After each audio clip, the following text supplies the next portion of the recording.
ver se dá certo aí, né? Boa noite. Tudo bem? É um grande prazer estar aqui, né? Uma casa da qual nós honramos de pertencer, temos orgulho de pertencer. E de vez em quando nos chamam aí para trocar algumas ideias. Até que na USA eu não tenho feito palestras ultimamente não, mas quando precisar é só contactar, viu? A gente dá um jeito. Mas de vez em quando dá certo de vir aqui. E nós temos hoje a AME, que não é a Aliança Municipal Espírita não, viu? A AME serve para muita coisa, né? Pode ser também ambulatório médico de especialidades, né? Mas é a Associação dos Médicos Espíritas. E tem inclusive um cartaz pregado, né, lá fora, que mostra as palestras. Elas ocorrem lá na Rua Oswaldo Cruz, lá no Centro Espírita Alberto Ferrante, né? Na Rua Oswaldo Cruz, na terceira quarta do mês. E ela é livre. Quem quiser participar, pode ir participar, né? E eu vou ter chance hoje de repetir aqui, de reproduzir, um dos temas que foram abordados este ano na nossa reunião. E é um tema muito interessante. Então, essa é a nossa logomarca, que é a questão de, será que acreditar em Deus, será que ter uma religiosidade, será que ter uma espiritualidade vai interferir na nossa saúde? Ora, nós poderíamos dizer que sim, mas interfere mesmo? É científico isso? Isso é comprovado por pesquisas científicas? Como é que é isso? Nós vamos ter chance, então, de refletir um pouquinho sobre isso. E esse texto é tirado principalmente de um livro da AME, né, da AME Brasil, de 2013, de vários autores, uma interação entre ciência e espiritualidade. E esse capítulo especificamente é do Décio Iandoli Júnior. Também eu aproveitei alguns textos de uma super interessante de 2009, de setembro, que faziam uma comparação das diversas religiões com relação à crença em Deus. Porque se o objetivo do tema é observar se a crença em Deus interfere em resultados na saúde, como é que é essa crença em Deus nesse mundão afora? Quando é que ela começou? Como é que é isso? Aí nós temos uma foto da nebulosa de Hélix, né? Também conhecido como olho de Deus. O que é religião? Se a gente olhar no dicionário, é qualquer filiação a um sistema específico de pensamento ou crença, que envolve uma posição filosófica, ética ou metafísica, etc. Segundo o Décio, a gente poderia dizer que religião sou eu com os outros, porque muitas vezes envolve questão de grupo. E fé? Fé, segundo o mesmo dicionário, Aurélio, né, é aquilo que traz uma convicção íntima, né, traz uma convicção íntima. Ou, segundo o Décio, poderíamos dizer que a fé sou eu comigo mesmo, quer dizer, gera uma convicção lá dentro. E espiritualidade?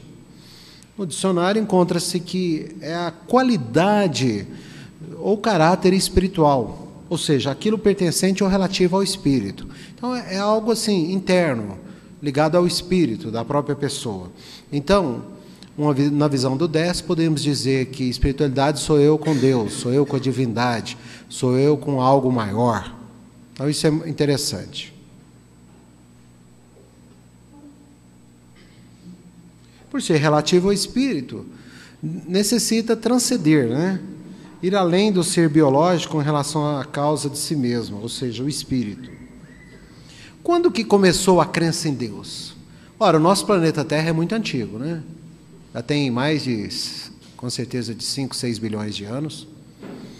E a vida na Terra, do ponto de vista do homem, começou aí, segundo algumas pesquisas, há 3,5 milhões de anos.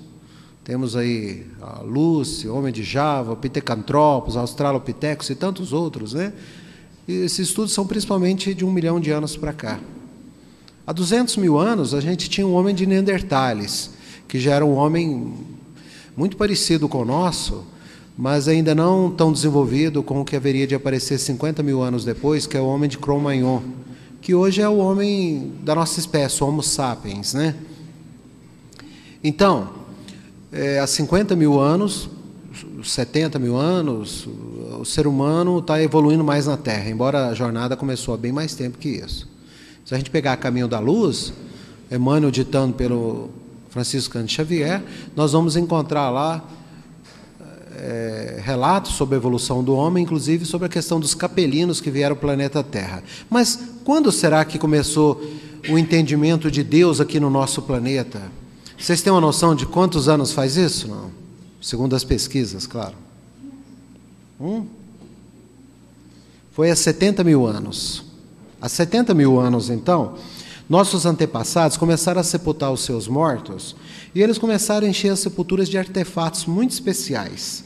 A gente encontrava lá dentes de raposa, miçangas de marfim, presentes caros, difíceis de serem montados, estavam lá. Então, eles estavam reverenciando aquela imagem, já gerando uma crença que poderia continuar a vida de alguma maneira. Então, através dessas pesquisas, eles acham que começou há 70 mil anos, mas principalmente há 35 mil anos atrás, já com o homem, então, de Cro-Magnon, Homo sapiens. Por quê? Porque eles encontram nas cavernas muitas pinturas. E como é que eram essas pinturas? Eram de xamãs magos-sacerdotes, né? Então, eram xamãs magos-sacerdotes. Como é que eram isso? Então, nas pinturas das cavernas rupestres, nós vamos encontrar aqueles desenhos, aquelas pinturas de pessoas que eram vestidas imitando um animal. Por exemplo, uma pele de urso, ou um chifre de alce, e assim por diante. Então, eles acreditam que essas pinturas de 35 mil anos atrás, esses xamãs, eles faziam a interseção entre o mundo animal, o mundo humano e o mundo espiritual. Eles tinham função, então, de receber espíritos, de comunicar com os espíritos, de reverenciar os mortos e ver o que eles tinham para dizer, de pegar os conhecimentos e a sabedoria dos animais e trazer isso para a cura. Então, parece que há 35 mil anos atrás, ainda num pensamento meio mágico ainda, mas começa a crença que deveria existir Deus. Aqui a criação de Adão, né, Michelangelo. Se a gente pegar, por exemplo, os Yorubas na Nigéria, na África, eles têm uma história de como que o mundo foi criado, muito interessante. Então, ele diz assim, era uma vez Olorum, o Senhor do Céu. Certo dia, ele teve vontade de criar o mundo, mas era majestoso demais para se ocupar com assunto menor. Por isso, confiou o trabalho a outra divindade, Obatalá, que designou deuses menores. Então, segundo essa teoria dos Yorubas na Nigéria, houve uma terceirização. Né? Engraçado, se a gente for estudar mesmo na doutrina, se a gente for pegar a maioria das religiões, há uma hierarquia. E no Espiritismo não é diferente. A gente vê que há toda uma hierarquia com graus de responsabilidade, com poder de construir mundos, gerir mundos e assim por diante. Por que eu coloquei isso? Porque é bem primitivo isso, e isso vai influenciar bastante o Brasil depois, onde nós estamos. E foi ele que fez e inventou a terra, os homens, os animais e as plantas, orixás. História parecida, nós vamos encontrar em outros pontos da África, com os tumbucás, bantos e pigmeus, por exemplo. Aqui está um exemplo de um Yoruba, na Nigéria, na África. Em 1559, nós tivemos, então, os africanos vieram para o Brasil como escravos, né? Infelizmente, um karma do Brasil, um absurdo, mas que fez parte. Mas eles trouxeram muitas crenças que vieram enraizar, né? Na nossa visão de Deus aqui no Brasil. Então, trouxeram candomblé, pará, macumba, cambinda, batuque, umbanda, quimbanda, catimbó, bacu, tambor de mina e assim por diante. A intervenção mágica dos orixás, ela pode ser benévola ou malévola, e depende muito da troca de favores ou das relações de amizade e inimizade entre humanos e divindades. Isso é um conhecimento, uma crença dessa religião que eu estou citando. Ora, nós sabemos também, a maioria das religiões acredita também na influência de espíritos positivos e negativos, por assim dizer. E o espiritismo mais ainda. Então, quando algo é verdadeiro, nós vamos encontrar em várias crenças, em várias religiões. Daí a necessidade de respeitarmos a todas e não termos preconceito. Indo para os hindus, né? É impressionante, tem mais de 330 milhões de deuses no hinduísmo. É muito Deus, né? Parece que um Deus para cada crente. E é a terceira maior religião do mundo, com mais de 950 milhões de devotos. Vocês sabiam que no hinduísmo tem mais de 330 milhões de deuses? Eu também não sabia. Muito interessante, né? E os hindus acreditam numa força divina única, mas que assume incontáveis formas. O deus Brahma, não confundir com aquela cerveja, tá certo? Que para muitos é Deus também, né? O deus Brahma é o princípio de tudo, ele representa a força criadora do universo. Né? O hinduísmo, então, é a terceira maior religião do mundo. Os primeiros ensinamentos hindus, em 4 volumes, foram compilados nos Vedas. Alguns acreditam que já tem mais de 5.000 anos antes de Cristo, mas garantido é pelo menos em sânscrito há 1.000 anos antes de Cristo, no mínimo.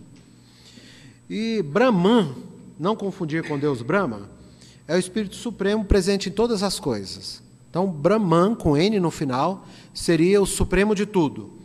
E a criação é cíclica. Da destruição de um universo anterior, o Deus Brahma, filho de Brahman, surge para criar um novo. Então, Brahman, que seria o coordenador de tudo, também teria os outros deuses participando. Igual está lá na Nigéria, que é totalmente diferente.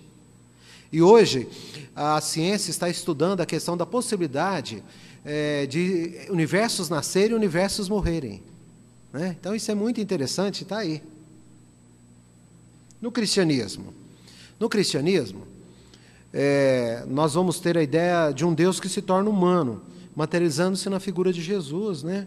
Que é única entre todas as religiões.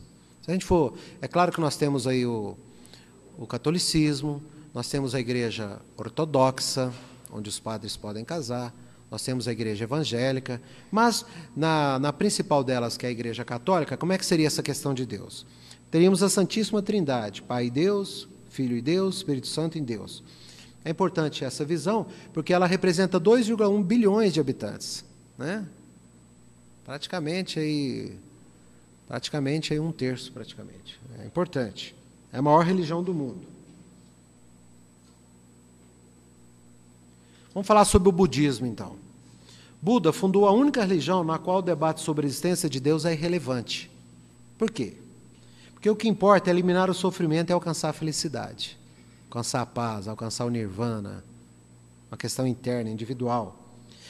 E por que isso é importante? Porque mais da metade da população do mundo de hoje viveu ou vive em lugares onde o budismo é ou já foi dominante. Então, mais da metade do território do planeta Terra, ali ou tem budismo ou já teve no passado. E isso está impregnado na cultura, isso está impregnado nas histórias. Então, há de se ter muito respeito, obviamente, por essa religião.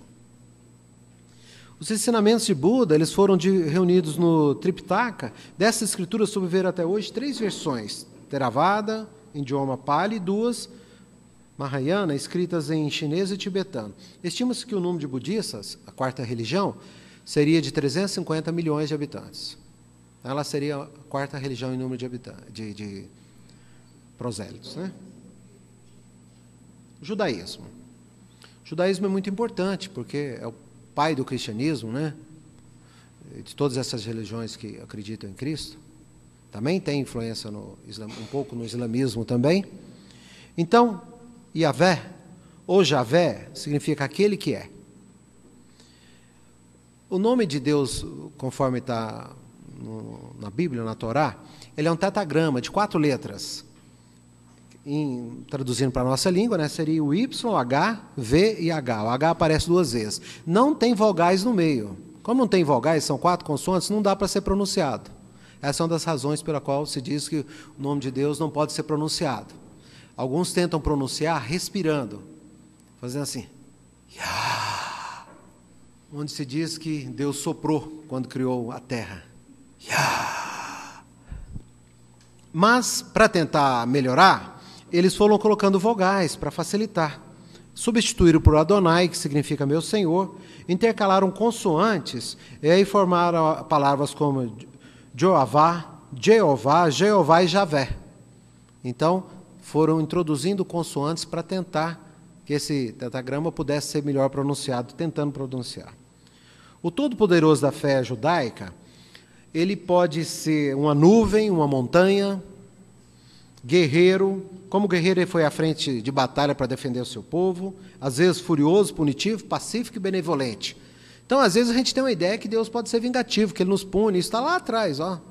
Lá atrás, porque o Espiritismo, ele é filho, de certa maneira, do cristianismo, que é filho da onde? Lá do judaísmo.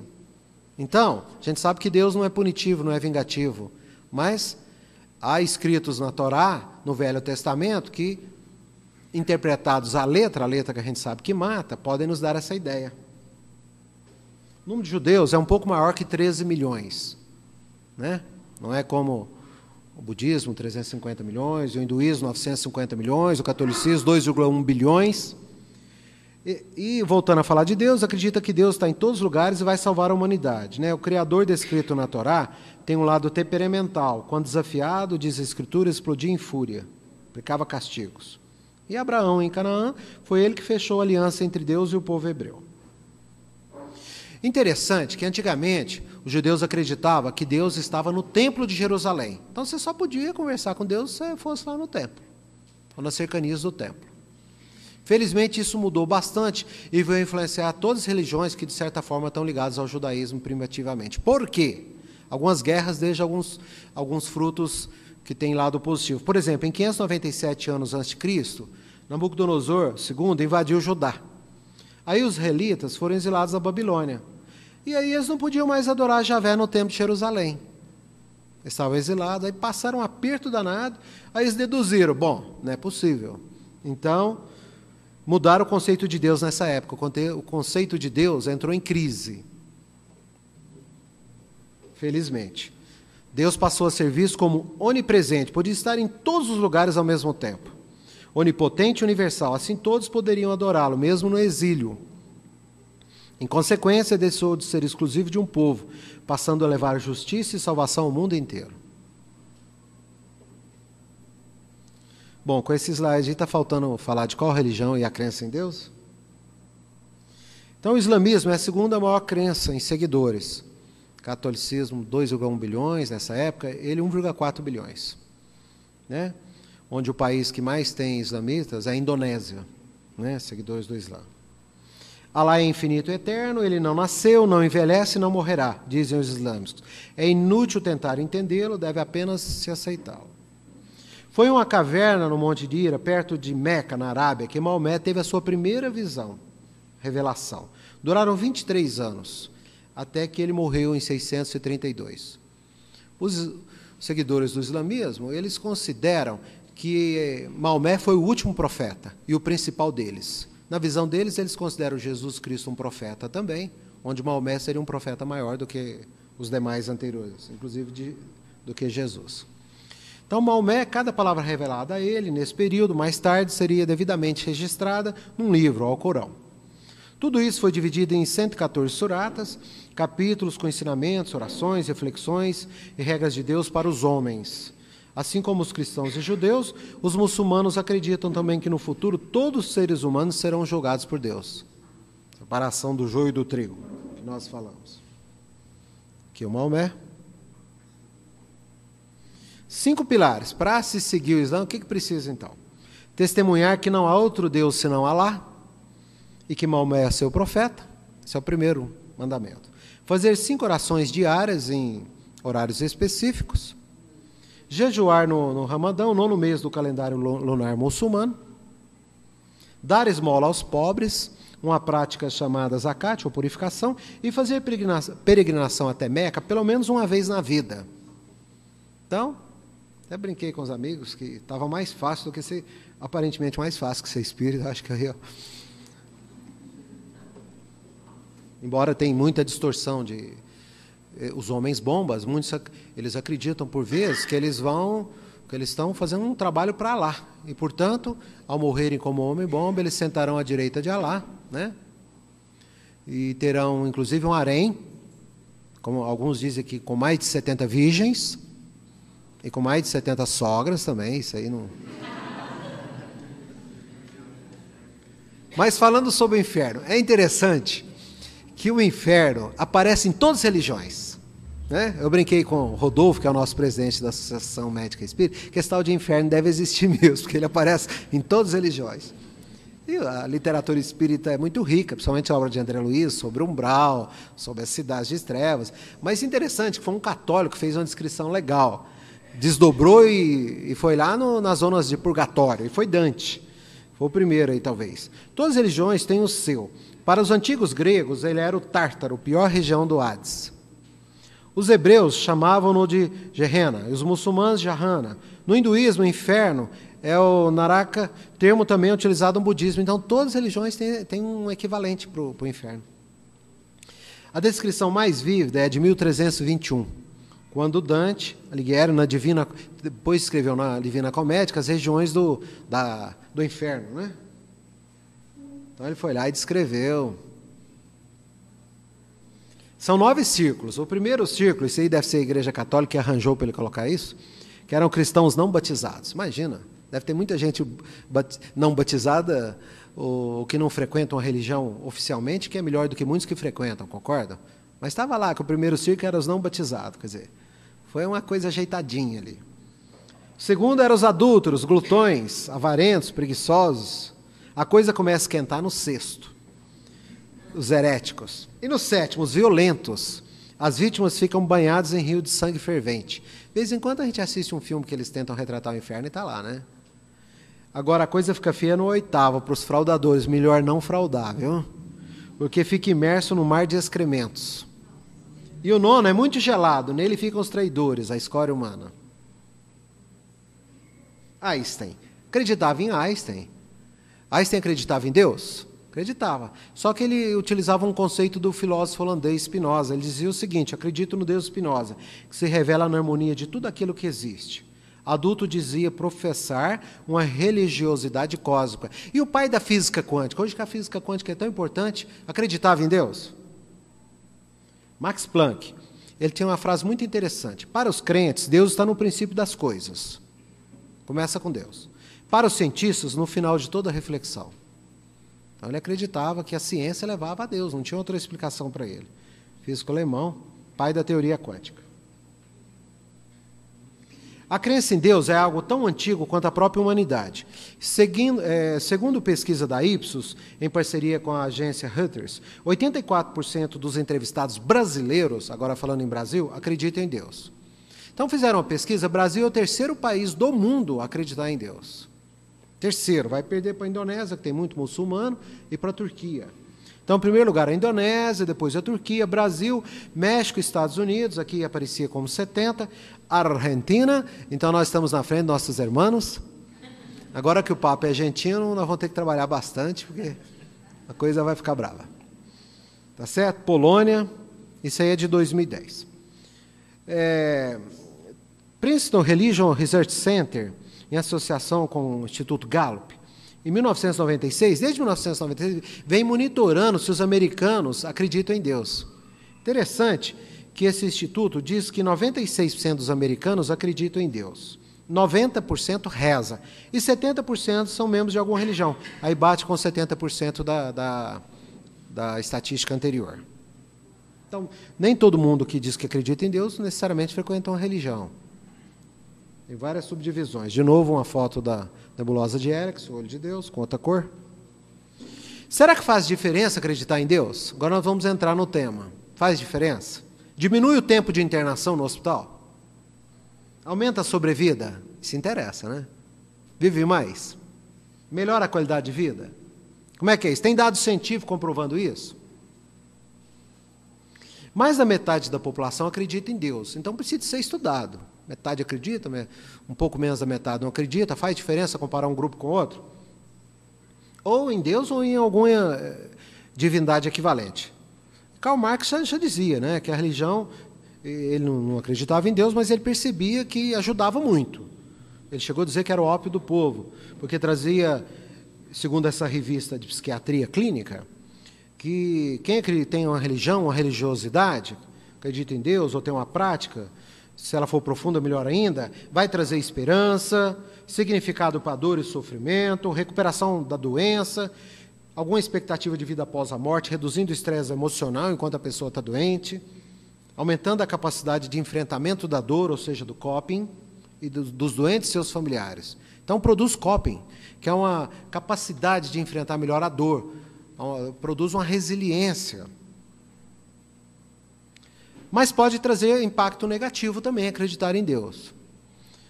para a saúde de pessoas, porque em alguns a pessoa transfere a responsabilidade que é dela própria, de tomar um remédio, de fazer uma dieta, para Deus.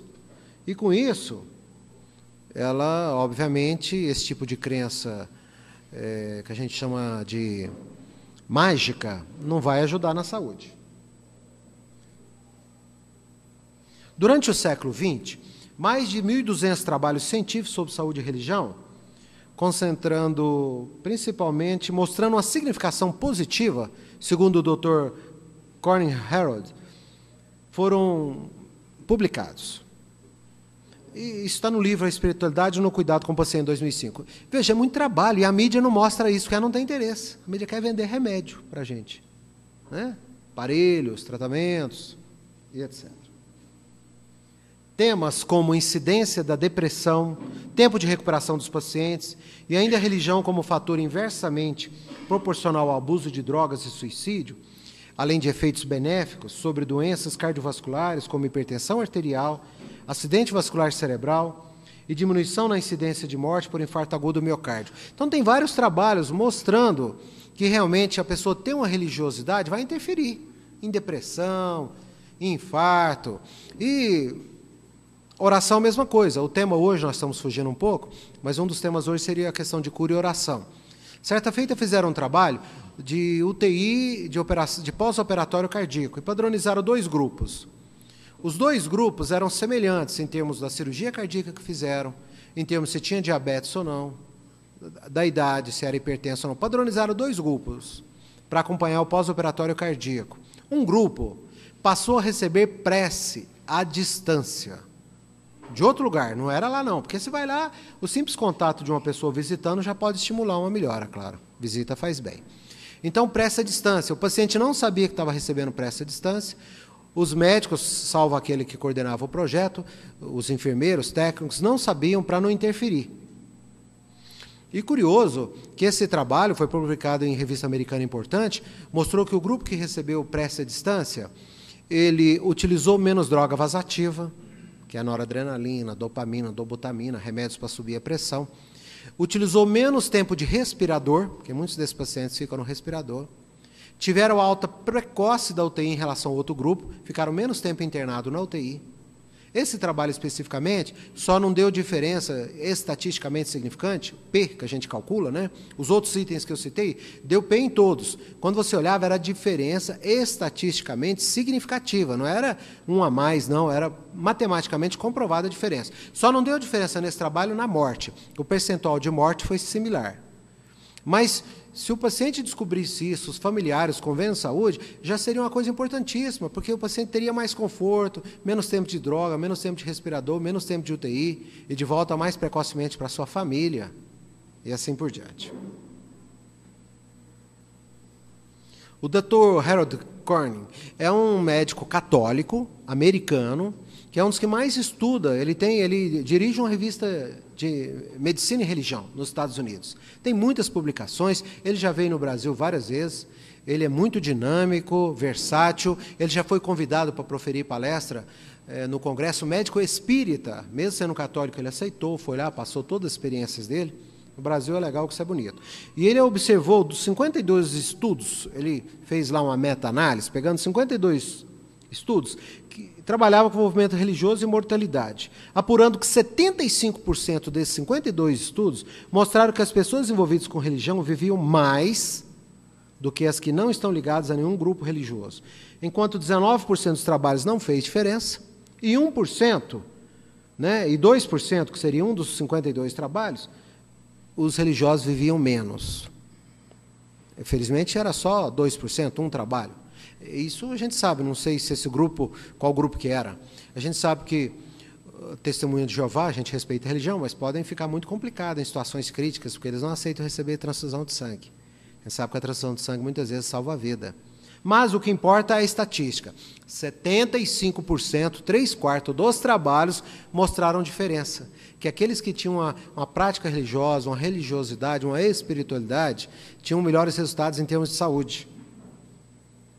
Está aqui uma foto do Dr. Harold Corning. Ele aferiu que não é apenas o fato de estar ligado a determinado grupo que promove uma maior sobrevida, mas também o grau de envolvimento religioso e espiritual. Porque às vezes a pessoa vai num grupo religioso, vai lá só para ver as pessoas, só para cumprir um status, entra no ouvido e sai no outro. Geralmente aquilo não vai gerar resultado. Então, há de se ter um certo comprometimento, né? interno. Né?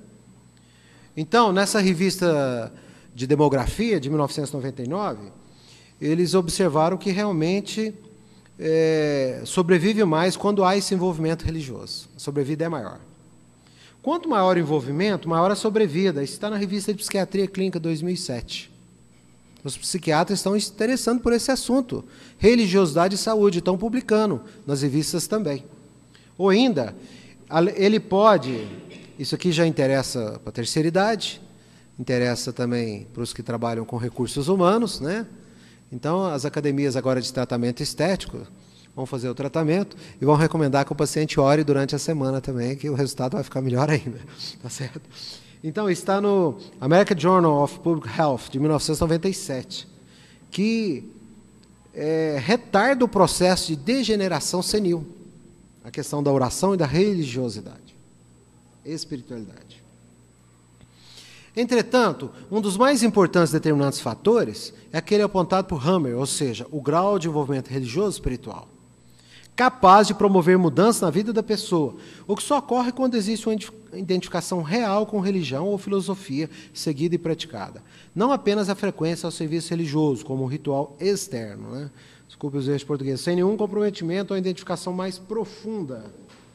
Agora vem a pergunta que não se pode calar. Quanto tempo vive a mais a pessoa comprometida com religiosidade? Nossa, então é verdade, se existe, tem trabalho? Será que vive um dia a mais, um mês, 7 meses, um ano? Olha, não é história de pescador nem de mentiroso, é 7. Diz que quando fala 7, alguns trucam, falam que 7 anos é o que os trabalhos mostraram. Então, quer viver 7 anos a mais? Seja mais religioso. O Dr. Harold Koenig, ele diz o seguinte, num estudo realizado na Universidade de Duke, com 542 pacientes, 60 ou mais anos, ok? Esse trabalho especificamente pegou pessoas acima de 60 anos. Então, ainda dá prazo de melhorar os resultados após os 60 anos? Começar a rezar agora? Claro que dá, sempre dá, né? Que aquelas pessoas comprometidas com a religiosidade, foi ele que achou esse número, vivem, e ele é muito sério, católico muito sério, médico fantástico, vivem cerca de 7 anos a mais que a população geral. Vivem melhor, utilizando cerca de 56% menos serviço de saúde. Então, hoje, nós temos aí os convênios, tem a medicina preventiva, né? Dá palestra de diabetes, hipertensão, obesidade, às vezes visita em casa, curativa, estimula o exercício, fantástico, tudo isso é importante. Mas o dia que eles descobrirem, se eles criarem movimentos que estimulam a religiosidade, a espiritualidade, não interessa qual religião, eles vão descobrir que é um gasto pequeno que eles vão ter em função, já que eles interessam em números, da economia que eles vão ter. Por quê? Porque interna menos, eles usam menos o serviço de saúde. Muitas coisas resolve sozinho, né, com as suas orações, com a sua fé. Né? E quando interna, sai mais rápido do hospital. Ocorre redução em até 6 dias do tempo de internação hospitalar por ano. Então, ele achou esse número nos Estados Unidos, onde a coisa é bem pesquisada, muito certinha. Essas pessoas vivem 7 anos a mais, utilizam 56% a menos os serviços de saúde e, em termos de internação hospitalar, internam 6 dias a menos por ano. Não é fantástico isso? Para nós, para a família e para os convênios? Quando o autor fixou as variáveis apoio social, gravidade da doença, presença de depressão, os resultados foram mais significantes ainda. Em depressão, então, interfere mesmo. Com a média de permanência hospitalar de 25 dias por ano, nos não religiosos, contra 11 dias nos religiosos. Isso está na revista americana. Então, quando ele olhava alguns itens, não era só 6 dias de diferença, não. Eram 14 dias de diferença. 25 contra 11. Então, 6 dias é a média. Mas se você focar alguns subitens, essa média aumenta para caramba. 11 contra 25, 2 semanas a menos de internação por ano, acima dos 60 anos de idade. Claro, os mais jovens internam menos, né? Então, eu brinquei lá no dia que tinha médicos do regional da Unimed, São Joaquim, e alguns, inclusive, que mexem com medicina preventiva nos dois grupos, que isso representaria uma economia, né? Eles investirem nessa área. Montarem grupos para se discutir religião, espiritualidade, para incentivar, mostrar isso, apoiar. O real fator promotor de saúde é a crença em Deus, que transcende a pessoa, amparando-a e trazendo esperança mesmo diante da doença grave e da morte iminente. E não é simplesmente os fatores associados ao grupo religioso em si. É claro que companhia ajuda, mas é muito mais que isso. O que faz mais a diferença é a questão interna. A pessoa acreditar, a pessoa buscar, ela transcender, ela acreditar que a dor possa ter um sentido e que vai melhorar, vai superar, ou eventualmente que a vida continua numa visão positiva e assim por diante. Então é muito importante, e é claro que nós sabemos que a religião espírita colabora muito para isso. Infelizmente, penso eu, mas com o tempo tudo... Por isso que é importante a gente visualizar como é que é no islamismo, como é que é no cristianismo, como é que é no judaísmo, como é que é no budismo, porque hoje eles são a maioria, e são muito importantes. Hoje, o espiritismo, ele, com essa conceituação, com essa visão, ainda é pequeno, né? Qual o percentual que o espiritismo representa? Nem aparece nas estatísticas. Qual que é o país espírita maior? É óbvio que é o Brasil, mas em segundo lugar, qual que é? É Portugal? Estados Unidos? É França? O que vocês acham? Nenhum deles. É Guatemala, na América Central. E nem tem tanto assim. Então, está pequeno, está devagar, mas normal. As religiões vão se entrelaçando, os conhecimentos vão aparando, e a dinâmica vai acontecendo naturalmente. E cabe a nós procurar vivenciar, né, e ajudar o próximo, e assim por diante. E todas as religiões são realmente muito importantes. Vocês viram que eu gostei dessa nebulosa de Alex Mills, né? Aparece pela terceira vez o olho de Deus. Realmente parece um olho, né? Coping, já falei, que é um termo que significa a significância que a gente dá para a dor e o sofrimento, né? Ela vai gerar, então, a capacidade de enfrentar a dor e transformar o ser, e melhores resultados. Como é que isso é possível? Isso é mágico? É os espíritos que vêm aqui nos ajudar? Muitas vezes sim, mas não é mágico. Hoje nós sabemos, nós somos seres humanos em terceira dimensão. Como é que é isso? Nós pensamos, automaticamente nós liberamos neurotransmissores. Nós temos mais de 300. E eles vão rapidamente atuar à distância. Vai atuar lá no dedão do pé, vai atuar no pulmão, na cabeça, em qualquer lugar, e é rápido. E certa feita fizeram uma experiência muito interessante. Por exemplo, injetaram em voluntários sadios glicose marcada com tecnésio, que é um mineral radioativo. Então, nós sabemos que o cérebro ele consome muito glicose, ele consome mais glicose que o restante. Por isso que a hipoglicemia, a pessoa desmaia, por exemplo, é muito perigoso. Então, colocaram lá, por exemplo, um atleta para fazer um exercício qualquer. E, através da ressonância especial, né, essas tomografias de emissão de pósitrons, eles viram qual que era a parte do cérebro que estava consumindo a glicose marcada. Então, é aquela parte do cérebro que trabalhava. Outro exercício era aquela... E aí, eventualmente, eles falavam para o atleta, fecha os olhos e imagina que você está trabalhando o músculo, sem trabalhar. De novo, aquela parte do cérebro brilhava e consumia glicose.